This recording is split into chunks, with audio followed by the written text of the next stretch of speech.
Tingginya kasus baru serta masih tingginya jumlah pasien COVID-19 meninggal menjadi sorotan Menko Marves Luhut Binsar Panjaitan saat kunjungan kerja dan rapat evaluasi PPKM level 4 di Bali bersama Mendagri Tito Karnavian dan Menkes Budi Gunadi Sadikin. Menanggapi instruksi tersebut, Gubernur Bali meminta semua pihak bekerja lebih keras agar penanganan COVID-19 di Bali bisa lebih optimal. Masih tingginya kasus COVID-19 disebabkan tingginya aktivitas masyarakat dan kerumunan sehingga terjadi penularan COVID-19 begitu cepat. Tingginya kasus aktif COVID-19 di Bali di mana sebagian besar menjalani isolasi mandiri di rumah sehingga mengakibatkan penularan dan tingginya kasus baru COVID-19 dalam rumah tangga, keluarga terdekat, dan perkantoran. Oleh karena itu, PPKM level 4 di Bali diminta agar dilaksanakan lebih optimal lagi. Menanggapi instruksi tersebut, Gubernur Bali bersama Pangdam 9 Udayana, Kapolda Bali, Bupati Wali Kota Sebali, Dandim dan Kapolres Sebali melaksanakan rapat evaluasi pada Jumat 13 Agustus 2021. Dalam rapat tersebut, Gubernur Wayan Koster mengatakan bahwa varian Delta COVID-19 menular dengan sangat cepat dan ganas, serta sangat berbahaya terutama bagi orang yang punya penyakit komorbid dan usia lanjut. Oleh karena itu, penyebaran varian Delta COVID-19 ini harus ditangani dengan sangat serius sehingga kasus bisa dikendalikan. Virus varian Delta COVID-19 menular dengan sangat cepat dan ganas, jauh lebih cepat dari virus COVID-19 sebelumnya. Sangat berbahaya, terutama bagi orang yang punya penyakit komorbid dan usia lanjut.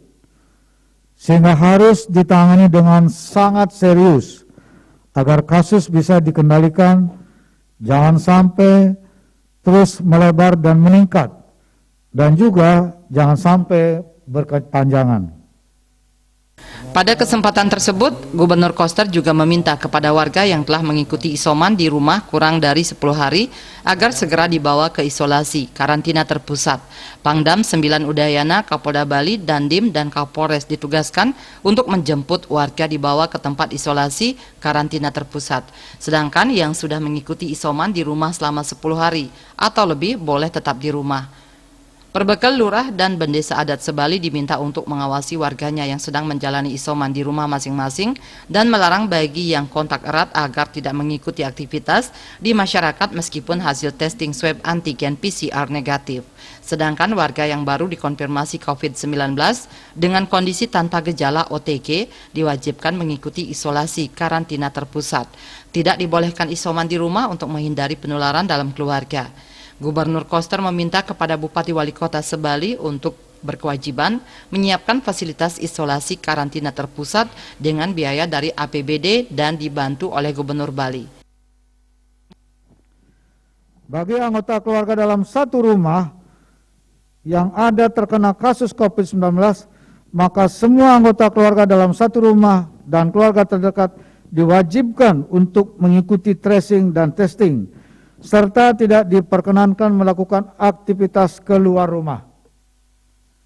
Warga positif COVID-19 yang baru akan langsung dijemput oleh Dandim dan Polres untuk dibawa ke tempat isolasi terpusat atau warga bisa berinisiatif ke tempat yang telah ditentukan isolasi terpusatnya oleh pemerintah kabupaten kota di Bali. Selain itu, masyarakat diwajibkan mengikuti protokol kesehatan COVID-19, selalu memakai masker, jaga jarak, cuci tangan, menjaga imun, mengurangi bepergian, dan mentaati peraturan.